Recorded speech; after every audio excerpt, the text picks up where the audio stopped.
Mali, Mauritanie, sommes-nous dans la phase de décrispation? En tout cas, la question reste posée.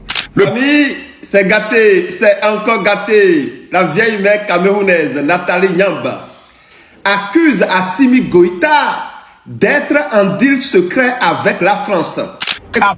Le général d'armée Assimi Goïta vient de frapper encore très fort. Le ministre mauritanien de la Défense est venu aujourd'hui à Bamako.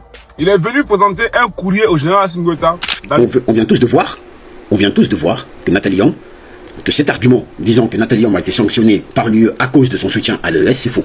Elle a été sanctionnée par l'UE parce que eux pensent qu'elle est liée aux Russes, au gouvernement de Russie et à des entreprises russes et à des entreprises, on va dire, militaires privées russes contre la France, l'Occident et voulant les évincer d'Afrique. C'est ça le motif.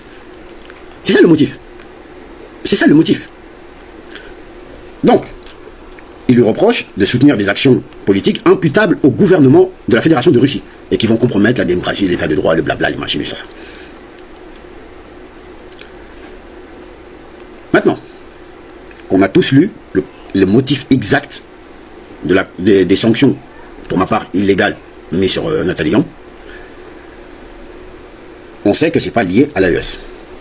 Elle n'a pas été sanctionnée pour son soutien à l'AES. Elle a été sanctionnée pour son soutien, selon eux, à la Russie et ses liens avec des structures liées aux sociétés militaires privées russes, avec pour objectif d'évincer la France et l'Occident d'Afrique. Déjà, ça en dit long sur eux. Du coup, c'est pas pareil. C'est pas du tout pareil. Beaucoup de gens, en fait, soutiennent l'AES de façon beaucoup plus virulente que Mme Nathalie Yamb et n'ont jamais été sanctionnés par l'UE. C'est parce que Mme Nathalie Yamb, en fait, est assise sur leurs intérêts quelque part, mais ailleurs. Et ces panafricains qui défendent l'AES, il y en a beaucoup. Et ils n'ont pas été sanctionnés tous. Ils n'ont pas tous été sanctionnés. Pourquoi? Parce que l'UE ne considère pas qu'ils sont liés à des structures russes. En fait, c'est ça le truc. C'est ça qui lui est reproché. Je dis pas que c'est vrai, c'est ce que l'UE lui reproche. Maintenant, la question qui va suivre logiquement, c'est si c'est pas son soutien à l'AES qui lui a valu ces sanctions. Maintenant, à quel moment, avec l'AES, ça s'accroche? En fait, à quel moment ça s'accroche avec l'AES? À quel moment cette confusion est venue? Parce qu'en fait, c'est l'AES qui lui est venu en aide. En fait, c'est l'AES pour, quelque part, en fait, reconnaître le combat qu'elle a eu à mener jusqu'ici, lui est venu en aide. C'est l'AES qui lui a tendu la main et pas l'inverse. C'est l'AES qui lui a tendu la main et pas l'inverse. Il est venu en aide pour desserrer la clé de bras qui lui a été mise par l'UE par rapport à ces sanctions, par rapport aux sanctions qui l'ont frappé. Du coup, c'est les dirigeants de l'AES qui lui ont offert l'hospitalité, qui lui ont offert un passeport diplomatique pour qu'elle puisse pouvoir voyager librement, au moins dans l'Afrique, au moins dans d'autres pays qui ne sont pas l'Union européenne. Et en même temps, au Niger, lui a été offert un poste de conseillère du président du Niger. Donc c'est pas elle qui a sauvé l'AES, c'est l'AES qui lui a tendu la main à elle. Donc il ne faut pas confondre le sens de la dette, c'est très important, il ne faut pas confondre le sens de la dette. Et d'ailleurs, par rapport à ça, on a un proverbe malinqué qui le dit, celui qui a reçu le guet ne se retourne pas pour imposer aux passeurs la direction de la rivière. Ensuite, il y a un deuxième point concernant cet argument, du fait qu'elle a aidé l'AES, elle aurait subi des sanctions. Même si elle avait été sanctionnée, en fait, pour son soutien à l'AES par l'UE, même si elle avait été sanctionnée par l'UE pour son soutien, même si elle avait été sanctionnée pour son soutien à l'AES, supposons. Ce qui, ici, n'est pas le cas, on l'a vu tous. Est-ce que ça lui donnerait pour autant le droit, ou plutôt un droit de regard qui serait acquis sur les dossiers judiciaires de souveraineté malienne? Non, non.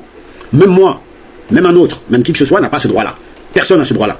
Ça incombe à l'État, point barre. Et une chose, c'est que les sanctions, en fait, ça ne confère pas un mandat politique, ça ne marche pas comme ça. En fait, c'est pour ça qu'on est facilement manipulable, en fait. Parce qu'en fait, on accepte trop de choses facilement, en fait. Un militant qui souffre pour une cause, ça peut être reconnu, c'est vrai. Il n'y a pas de souci là-dessus. Il conserve ses droits, il peut avoir la parole, tout ça et tout. Il peut être reconnu. Mais ce n'est pas un droit à l'injonction, il ne faut pas mélanger les choses. Ensuite, un autre argument qui vient souvent, et il est plutôt intéressant, même très intéressant, c'est de dire qu'elle n'est pas une simple influenceuse. Elle est conseillère officielle du président Tchiani, donc elle a un statut, donc qui lui donne le droit de faire ce qu'elle a fait. Bah, en fait, c'est vrai et c'est exact. Et c'est précisément ça le problème. Si elle est conseillère d'un président de l'AES, ça veut dire qu'elle a des accès à ce président de l'AES. Et que sa démarche aurait été sincère et bienveillante envers l'AES. Si sa démarche avait été sincère et bienveillante envers l'AES, qu'est-ce qui lui aurait coûté de prendre son téléphone et d'appeler le président Tchiani pour lequel elle est conseillère et demander une audience au président Tiani pour lui faire part de ses inquiétudes sur ce dossier. En fait, c'est simple. Hein. En fait, c'est simple. Le président Tiani aurait très probablement répondu favorablement. Il aurait répondu directement à ses préoccupations. S'il est au courant, s'il a du renseignement, il aurait dit très clairement le fond du sujet. S'il n'a pas les informations, il aurait contacté son homologue malien pour l'informer. C'est très simple. C'est très simple.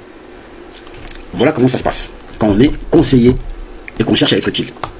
Au lieu de ça, elle a choisi de faire une vidéo publique avec des conditions publiques, énoncées publiquement, et des insinuations fallacieuses faites publiquement sur la mort de Sadio Camara. Donc, vous devez comprendre que ça fasse mal aux Maliens. Vous devez comprendre que ça fasse mal aux Maliens. Pourquoi? Parce que c'est eux qui vivent cette tragédie au quotidien. Ce sont les Maliens qui vivent cette tragédie au quotidien et personne d'autre. Donc ça, il faut savoir l'entendre. Ensuite, la question, c'est pas de savoir si elle a le droit en tant qu'Africaine. Parce que beaucoup nous ont reproché le fait de dire que, en fait, le fait de dire que c'est pas quelqu'un qui va venir d'un autre pays. En fait, il faut savoir qu'à ce moment-là, les gens sont en colère. Les gens sont en colère. Et parfois, les mots peuvent dépasser la pensée. Mais bon, je ne suis pas là pour justifier ce qui a été dit, ce qui n'a pas été dit. Maintenant, je vais vous donner mon avis sur cette affaire. Que tu sois malien, burkinabé, nigérien, tu as le droit de questionner, de critiquer et de ne pas être d'accord avec ce que font les autorités de ces trois pays. Lorsque tu es africain, tu as ce même droit, au même titre, égal, de critiquer, de questionner, de remettre en question et de ne pas être d'accord avec ce qu'ils font. Ça, c'est les 2 points. Ensuite, je vais aller plus loin. Que tu sois un être humain tout court, peu importe d'où tu viens, tu as ce droit de questionner, de critiquer et de remettre en question et de ne pas être d'accord et même de proposer des choses. Et tu as même le droit d'être pour ou d'être contre. Il n'y a pas de sujet là-dessus. Maintenant, la question est de savoir, c'est est-ce que tu as le droit d'imposer, de donner des injonctions et de porter le discrédit sur les porteurs de cette lutte. Tu n'as pas le droit, tout simplement. Et une autre question aussi à savoir, c'est pourquoi quelqu'un qui a un accès direct aux canaux les plus directs et les plus efficaces concernant ce dossier-là, elle a accès au président de la République du Niger, vu qu'elle est son conseiller, elle est sa conseillère, elle est son conseiller. Mais elle a choisi délibérément le canal public, avec toute la pression, tout le bruit et toute la dramatisation que ça implique. Donc maintenant, à elle d'assumer ce qu'elle a fait. Celui qui veut aider son ami ne crie pas depuis la colline, il frappe à sa porte. Ça, c'est les Bambara qui disent ça. Celui qui veut aider son ami ne le crie pas depuis la colline, il frappe à sa porte. Il y a autre chose encore. Être conseillère du président, ça donne des droits. C'est vrai, hein? Ça donne des droits, des privilèges, vous recevez un salaire, ce qui est normal, vous faites un travail. Mais ça donne surtout des devoirs, et ça, les gens semblent oublier. Et un devoir de réserve, surtout. Un devoir de discrétion sur des dossiers sensibles. Et un devoir de cohérence entre ses fonctions et ses prises de parole publiques. Vous n'êtes pas conseillère pendant 35 heures, vous n'êtes pas conseillère à mi-temps, vous êtes conseillère à temps plein de 24 heures sur 24. Donc elle est soit conseillère, soit influenceuse. Elle ne peut pas être les deux en même temps. Et surtout pas sur le même dossier, en fait. Elle ne peut pas être les deux en même temps. Ce n'est pas une option. C'est une question d'intégrité institutionnelle. Elle fait partie des autorités de l'AES. Je ne sais pas si vous comprenez. Elle fait partie des autorités de l'AES. Elle est conseillère du président, d'un président de l'AES. Donc, elle fait partie des autorités de l'AES. Ensuite, un autre argument, c'était quoi? C'était de dire elle avait raison d'alerter parce que des précédents existent. Et là, je vais être honnête avec vous. Elle avait raison d'être vigilante. C'est pas ça qui lui reproche. Elle a le droit d'être vigilante et elle avait raison de l'être. Des criminels condamnés ont déjà été relâchés après des arrangements discrets dans beaucoup de pays africains. Enfin, dans certains pays africains. Et l'histoire le prouve. Et elle l'a prouvé dans sa vidéo. On ne va pas nier la réalité. Ça, c'est vrai. Et je l'avais dit d'ailleurs dans la vidéo précédente. Mais ce qu'il faut savoir aussi, c'est que ce genre de cas aussi existe. L'échange de prisonniers, de valeurs, ça existe. Par exemple, les États-Unis, c'était en 2023, je crois que c'était à l'époque de Biden, ont échangé une basketteuse américaine qui avait été arrêtée en Russie parce qu'elle avait du shit sur elle ou un truc comme ça, contre un espion russe. Les Américains ont échangé un espion russe contre une basketteuse américaine. On a 2 espions français récemment qui ont été rendus à la France par l'Iran, il y a quelques semaines, quelques mois. Donc ces échanges, ça existe. Et en fait, c'est ce que je disais dans la vidéo avec Eboussi. En fait, ici, c'est enfoncer des portes ouvertes. La finalité de cette condamnation, enfin pas la finalité, mais la toute fin de cette condamnation, tout le monde sait qu'il va finir par être libéré un jour. Je dis bien un jour. Via des négociations, des échanges et ainsi de suite. Il faut savoir trouver l'intérêt national. Il faut savoir trouver l'intérêt national ou l'intérêt de l'espace confédéral. Mais c'est pas à Nathalie Yamb de venir poser des conditions à ça. Et ça, tout ça, ça fait partie de la réalité des échanges internationaux. C'est pas une trahison, c'est de la diplomatie. C'est comme ça que ça fonctionne. Les rapports de force, c'est comme ça que ça fonctionne. Là, aujourd'hui, on a un élément important de chez eux, à eux de bouger les pions nécessaires pour qu'on puisse leur rendre ce pion, enfin pour qu'ils puissent venir sauver ce pion, sans que, et nous, de garantir que nos intérêts sont garantis dans cet échange. C'est tout. C'est tout. Mais maintenant, je vais vous dire où le problème se pose avec Nathalie Yamb. La différence entre signaler un risque et imposer un cadre, c'est ça. C'est toute la différence entre un conseil et une injonction. C'est pour ça que ça a été mal pris par tout le monde. Si vous voyez qu'il y a autant de gens qui sortent pour dire que ce qu'elle a fait, elle a dérapé, c'est pas pour rien et c'est pas une vue de l'esprit. C'est pas une vue de l'esprit. Les gens ont très bien compris ce qu'elle a dit. Ce type d'échange, ça existe partout dans le monde. Ce qui n'existe nulle part, par contre, c'est qu'une conseillère du président vienne publiquement définir, ou plutôt vient publiquement définir et imposer les conditions acceptables d'une négociation diplomatique d'un pays souverain dont elle n'est pas la ressortissante. Et c'est même pas ça le problème, c'est pas qu'elle soit pas la ressortissante de ce pays qui est le problème. Même moi, en tant que Malien, ou même un autre en tant que Malien, qui sortirait et ferait une vidéo pareille, il trouverait base sur son chemin. Le problème, il se trouve pas là. Hein. Tu peux être Malien, même, je vais aller plus loin, tu peux être le fils d'Assimi Goïta. Si tu sors et que tu racontes des bêtises pareilles, tu trouveras base sur ton chemin. C'est simple. C'est simple. Parce que la différence entre moi et beaucoup, enfin entre nous et beaucoup, c'est qu'on n'est pas là à suivre les gens bêtement, on n'est pas des moutons. On n'est pas là à suivre les gens bêtement. On n'est pas des groupies, ça je vous l'ai toujours dit ici. On n'est pas des groupies. On n'est pas non plus des idolâtres. Moi j'idolâtre personne. J'idolâtre personne. Si tu dérapes, tu seras recadré. C'est aussi simple que ça. Si je considère que ça mérite un recadré. J'ai vu aussi apparaître depuis quelques heures certains commentaires disant oui, la France nous attaque dans leurs médias, Serge Daniel, Wassim Nash, et tu leur as jamais répondu. Allez voir mes vidéos. Allez voir mes vidéos, il y en a des centaines. J'ai fait des centaines de vidéos depuis que je suis là. Allez voir mes vidéos. Comment j'ai traité les dossiers de Jack Daniel, d'ailleurs, c'est moi qui lui a donné ce nom, de Jack Daniel, et de Wassim Nash. Et bref, et France 24, RFI, tout ça, tout ça. On n'est pas là pour faire la fanfaronade, mais c'est un fait. Donc ceux qui disent ça, soit vous êtes là depuis pas longtemps, soit vous savez pas à qui vous avez affaire. Le problème, c'est que, en ajoutant que toute personne qui agirait autrement aurait trahi la lutte et serait responsable de la mort de Sadio Camara, c'est là que c'est grave. C'est là que c'est extrêmement grave même. C'est plus de la vigilance. C'est plus de l'alerte. Non. C'est de la pression politique.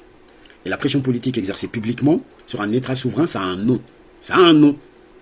Ça s'appelle de l'ingérence. Et je pose la question directement. Ici, je vais vous poser la question à tous ceux qui sont doués d'un minimum d'intelligence et qui réfléchissent, au-delà du cadre du fanatisme. Si elle a des informations que le grand public n'a pas, sur un risque imminent concernant M. Vézilier, elle est conseillère du président du Niger, encore une fois. Elle a des numéros de téléphone que 99,9% des gens n'ont pas. D'accord? Pourquoi passer par YouTube, Facebook et Instagram? Pourquoi passer par les réseaux sociaux? Pourquoi passer par les réseaux sociaux? Un autre argument, c'est de dire que son rôle est de donner l'alerte, même si c'est inconfortable. Ça encore, c'est un quatrième argument. Et celui-là, on me l'a beaucoup dit, on me l'a beaucoup envoyé, on me l'a beaucoup reproché. Donner l'alerte, même de façon inconfortable. Et de dire que c'est précisément ça son rôle de conseiller indépendant. En plus, en fait, plus les gens essayent de justifier sa connerie, plus ils s'enfoncent en fait. Et je vais vous dire non, plus maintenant. Donner l'alerte sur les réseaux sociaux de façon publique, c'est le rôle d'une influenceuse indépendante. Ok, il n'y a pas de problème. Quand on est conseillère du président, on donne l'alerte à travers les canaux institutionnels qui sont précisément faits pour ça. C'est son rôle. C'est son rôle en tant que conseillère d'aller conseiller le président Tiani. Son rôle, il est là. Mais elle ne doit pas venir déballer des dossiers comme ça sur la place publique. Non, c'est plus son rôle. Elle doit choisir. Elle est soit conseillère, soit elle est influenceuse. Elle ne peut pas faire les deux en même temps. Du moins sur les sujets concernant l'AES. Elle ne peut pas faire les deux en même temps. Est-ce que c'est assez clair? Maintenant, elle a prouvé par le passé en fait qu'elle peut critiquer publiquement ses employeurs quand elle le juge nécessaire. Par exemple, certains me disent qu'elle s'est opposée publiquement au président Tiani sur l'accord de santé et des données avec les États-Unis. Qu'elle a critiqué publiquement les décisions du Burkina Faso dans le même dossier.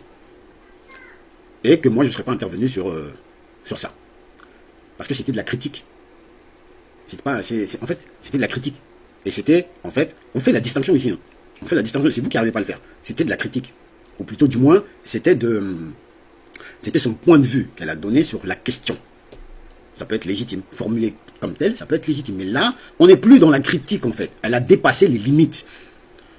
On est dans l'insinuation que le président malien serait derrière l'assassinat de son meilleur ami et derrière l'assassinat du ministre de la Défense, Sadio Camara. Et que pour arriver à ce but, ils ont détruit tout un quartier à Kati. Ils ont fait rentrer 12 000 terroristes qui ont attaqué 5 à 7 villes en simultané le même jour, qu'on a dû se retirer de Kidal, qu'on a repris dans le sang et les larmes, uniquement pour tuer Sadio Camara. Allez réfléchir à ça. Allez réfléchir à ça, puis ensuite revenez. Parce que ça sert à rien de venir à chaud, venir dans le bruit et taper un commentaire qu'on ne maîtrise pas. Allez réfléchir à ça et revenez plus tard. Et vous allez voir que c'est très grave ce qu'elle a dit. C'est d'une gravité sans commune mesure. C'est très très grave. On a un proverbe comme ça qui dit « La langue qui veut blesser trouve toujours un mot de trop. » Et celui-là, c'était le mot de trop. Ensuite, on a d'autres arguments, qui est de dire que l'AES appartient à tous les Africains. Ici, c'est le 5e argument, et pour moi, c'est l'argument qui est philosophiquement le plus solide. Et je vais essayer d'y répondre avec soin, parce que c'est un argument qui se tient, effectivement. Avec lequel je suis d'accord. Avec lequel, encore une fois, je suis d'accord. Il n'y a pas besoin d'être malien, il n'y a pas besoin d'être burkinabé, il n'y a pas besoin d'être nigérien pour soutenir la lutte de l'AES. Et en vrai, il n'y a même pas besoin d'être africain. Tout être humain normalement constitué se doit de soutenir cette lutte. Parce que pourquoi? Tout simplement parce que c'est une lutte qui est juste. C'est tout. C'est tout. Et quand je dis que tout le monde a le droit de soutenir cette lutte, je ne m'arrête pas à ça. Je ne vais pas m'arrêter à ça. Tout le monde a le droit de s'exprimer, peu importe ta provenance, peu importe ta couleur, peu importe ta religion, peu importe d'où tu viens. Même si tu es martien et que tu habites sur la Lune, tu as le droit de soutenir, de t'exprimer sur ce qui se passe, de donner ton avis. Tu as le droit, complètement. Je suis totalement d'accord avec ça. Et tu as le droit de la critiquer, il ne faut pas oublier, parce que les gens pensent qu'on n'aime pas la critique. Tu as le droit de le critiquer. Et d'ailleurs, les gens disent qu'on n'aime pas la critique, mais ils sont en colère parce qu'on critique ce qu'elle a dit. Parce qu'on critique sa critique. Vous voyez que ça n'a pas de sens. Du coup, tu as le droit de critiquer. Tu as le droit de critiquer, de donner ton avis, et tu as le droit de ne pas être d'accord et de le dire quand tu penses que la lutte ou ce qu'ils sont en train de faire ne prend pas la bonne direction selon toi. Tu as le droit. Mais personne, je dis bien personne, et je dis bien personne sur cette terre, que tu sois malien, que tu sois burkinabé, que tu sois nigérien, tu as le droit de venir publiquement imposer ta vision à ces peuples. Tu n'as pas le droit. Peu importe d'où tu viens, que tu sois, même si, comme j'ai dit tout à l'heure, tu es le fils d'Assimi Goïta, ou tu es le fils d'Ibrahim Traoré, ou tu es le fils d'Abdraman Tiani. Tu n'as pas le droit. Parce que c'est une insulte envers le peuple de l'AES. Ok? Et tu n'as pas le droit non plus de venir définir à toi seul les conditions acceptables ou pas. Et déclarer que quiconque sortirait de ce cadre agirait autrement et aurait trahi la lutte ou aurait du sang sur les mains. Tu n'as pas le droit. Ça, c'est pas de la souveraineté africaine. C'est de l'arrogance habillée en panafricaniste. Je vous ai dit aujourd'hui, on va dire les termes. Vous m'avez cherché, vous m'avez trouvé. Aujourd'hui, on va dire les termes. On n'a pas encore commencé. Il y a d'autres révélations à venir. Restez concentrés. Ensuite, il y a un sous-argument en fait qui sort dans cet argument.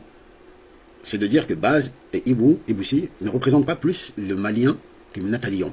C'est juste. Ni Iboussi, ni moi n'avons prétendu ou que ce soit représenter le peuple malien dans sa globalité. On a dit qu'on était des Maliens, ça c'est différent. On fait partie du peuple malien. Mais je vais vous donner un truc, un détail qu'il ne faut pas oublier non plus. Ce que vous dites c'est vrai, mais il y a un détail qu'il ne faut pas oublier. Et que nous on a, et que Nathalie n'a pas. Quand les bombes tombent au Mali, quand les roquettes tombent, quand les obus tombent, quand les drones kamikazes tombent et explosent, quand des mines, lorsque les EI, les engins explosifs improvisés, explosent au Mali, c'est dans nos quartiers qu'elles tombent. C'est les nôtres qui tombent avec. Quand un soldat tombe au front, il y a de bonnes chances qu'on le connaisse. Quand il y a eu l'embargo en 2022, qui a frappé le Mali, l'embargo de la CEDEAO, c'est nos familles à nous qui ont souffert. Nathalie Yam, elle était bien au chaud en Suisse, à cette époque-là. C'est nos familles à nous qui ont souffert. Quand les terroristes tentent de bloquer le carburant dans la ville de Bamako, c'est nos enfants, c'est nos frères, c'est nous qui faisons la queue dans les stations-service. Ce sont nos chauffeurs qui sont morts sur ces routes. Et ce sont nos soldats qui ont dû se démener pour libérer ces routes. Je ne sais pas si vous comprenez ce que je veux dire. Nous, ça nous touche directement. Nous, ça nous touche directement. Donc quand quelqu'un vient, quelqu'un qui a ces accès-là, et qui est aussi haut placé, vient pour dénigrer cette lutte, obligatoirement, il va nous trouver sur son chemin. Ça, c'est une promesse que je fais à tout le monde ici.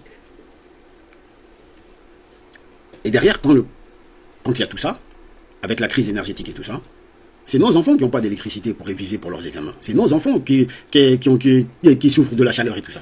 Donc, Nathalie Yamb, oui. Elle se réfugie où? En fait, elle a son droit de critiquer et tout, je ne lui enlève pas.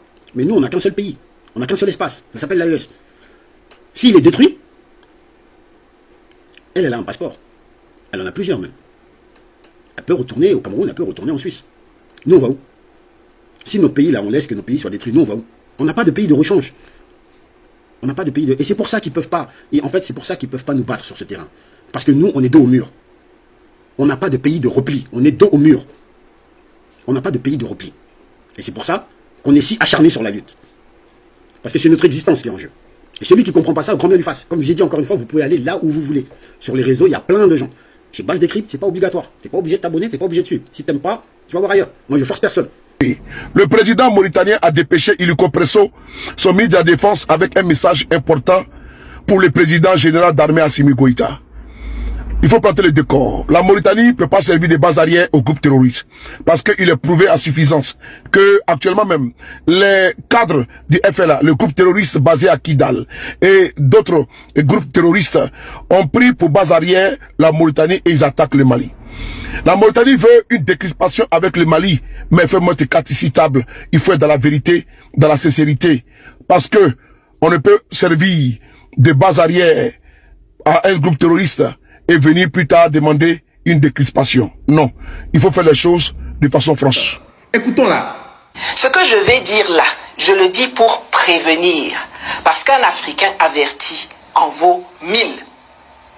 Je m'interroge sur le fait que Yann Christian Bernard Vézilier n'ait pas eu un procès public.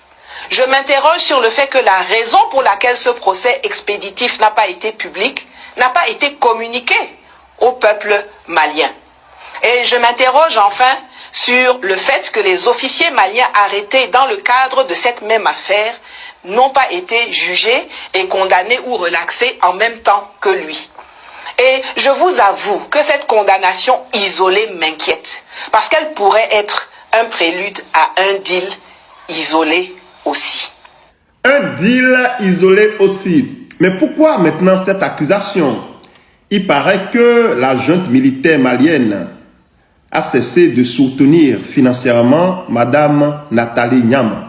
Vérité ou mensonge, quoi qu'il en soit, la question que moi je me pose, la charité bien ordonnée commence par soi. Si Madame Nathalie Nyamba a une aide à apporter à l'Afrique, elle doit commencer par son propre pays d'abord, le Cameroun. Elle n'a qu'à aller libérer le Cameroun de la dictature de Paul Biya, cette dictature qui dure depuis plus d'une quarantaine d'années. Et le monsieur s'apprête à se faire remplacer par son fils. Donc, Madame Nathalie Nyamba, allez libérer d'abord votre peuple avant de vous préoccuper du Mali. L'armée de l'air malienne s'entraîne à escorter un avion. Oui, si un jour Assimi Goïta devrait se déplacer avec l'avion présidentiel du Mali, il sera escorté par ces avions de chasse que vous voyez. C'est l'armée de l'air malienne qui s'entraîne à escorter des avions. Oui, ces avions de chasse que vous voyez ici, ils sont dotés des caméras de surveillance de la nouvelle génération. Ils sont dotés des radars et ils sont prêts à anéantir toute menace. Oui, si un jour Assimi Goïta dans son avion présidentiel escorté par ces avions de chasse de la nouvelle génération, si il y a un terreau par terre ou bien un pays décide d'attaquer l'avion présidentiel de Assimi Goïta, ils vont mettre l'adversaire vraiment et puis il circule rapidement. Famille, c'est fort. Oui, Assimi Goïta a augmenté la vitesse. Assimi Goïta est passé à la vitesse supérieure. Ouais, vous voyez très très bien. C'est l'armée de l'air malienne qui s'entraîne à escorter un avion. Oui, même si les Maliens doivent aller ravitailler des villes qui sont un peu dangereuses, ils seront escortés par ces avions de chasse. Si quelqu'un fait quelque chose en bas seulement, les radars seront braqués sur l'adversaire, sur l'ennemi, et ils vont les neutraliser et mettre fin. Kato Assimi Goïta, la patrie ou la mort nous vaincrons. Les mots me manquent. Les mots me manquent. Assimi Goïta vient de franchir la barre de niveau. Oui, ça, il a dépassé la barre de niveau. Il a augmenté maintenant la vitesse. Assimi Goïta va courir avec les armes des ennemis tout de suite, vous allez comprendre. Oui, fallait pas provoquer le Mali. Vous avez provoqué Assimi Goïta et vous allez assumer vos responsabilités. Voilà des avions de chasse de la nouvelle génération que l'armée de l'air s'entraîne à escorter un avion. Assimi Goïta a dépassé le niveau maintenant. Oui, si Assimi Goïta doit se déplacer pour aller en Turquie, je ne sais pas, en Russie, il sera escorté par ses avions de chasse. S'il y a une menace, ces avions de chasse vont régler la menace rapidement. Ils vont mettre fin à la menace immédiatement et circuler tranquillement. Ils vont mettre fin et circuler rapidement. Famille, c'est fort. La patrie ou la mort, nous vaincrons. Je vous ai dit, l'AIS ne tombera jamais. L'AIS vaincra toujours. On est ensemble. Gang. Dans lequel ce courrier est présent et secret, mais dans son allocution, il a demandé à ce que le lien de fraternité, d'amitié, puisse continuer entre la Mauritanie et le Mali. Mais la Mauritanie est la base arrière de la déstabilisation du Mali. Oui, la Mauritanie héberge les terreaux. La Mauritanie soigne les terreaux. La Mauritanie arme même les terreaux même. La logistique transite par la Mauritanie. Donc la Mauritanie aujourd'hui veut faire messe de base parce qu'elle sait que l'armée malienne, avec la puissance dans laquelle elle est, n'a pas le choix que de commencer à traiter avec les Maliens. Nous avons vu le courrier et on verra par la suite quelle sera la réponse du général Assimi Goïta. Mais nous avons confiance au général Assimi Goïta. Ça fait tant d'années qu'il est habitué à ce genre d'hypocrisie. Donc nous savons qu'il pourra prendre des mesures nécessaires par rapport à ce qui se passe.